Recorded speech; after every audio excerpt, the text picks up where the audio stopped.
માતાજી મિત્રો, આજના નવા વિડીયોમાં આપનું હાર્દિક સ્વાગત કરું છું। આજ તારીખ થઈ છે 18/12/2025। આજ આપણે કોલંબો વેરાયટી બતાવશું કઈ રીતના છે અને 35 દિવસની તૈયાર કરેલ છે એ પણ તમે જોઈ શકો। બતાવો મિત્રોને।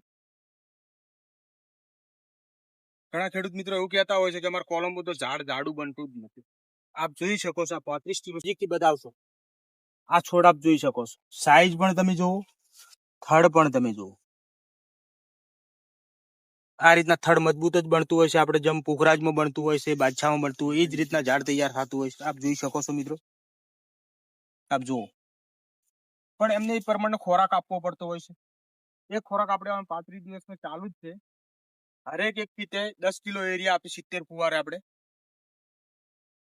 હરેક પાણી નાઇટ્રોજન કમસે કમ 20 દિવસ પછી ચાલુ કર્યું છે અને કમ્પ્લીટ આ 30-31 દિવસ સળંગ 5 દિવસથી નાઇટ્રોજન ચાલુ છે।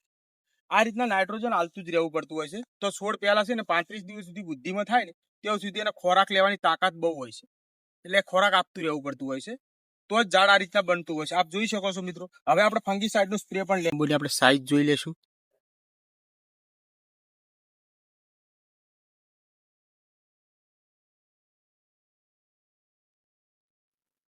આપ જોઈ શકો મિત્રો, સાઈઝ આ રીતના તૈયાર થઈ છે।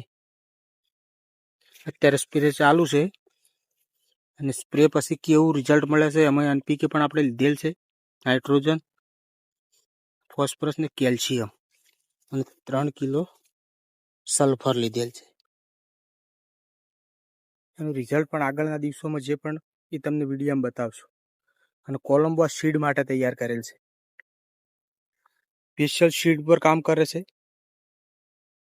એટલે સીડ માટે તૈયાર કરેલ છે। એટલે 18 કટ્ટા વાવેતર કરેલ છે 1 વીઘામાં।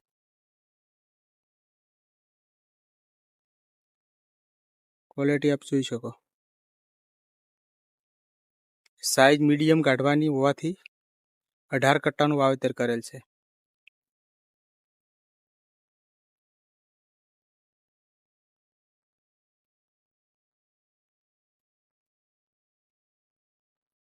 જય માતાજી। આજનો વિડીયો અહીંયા પૂરો કરું છું।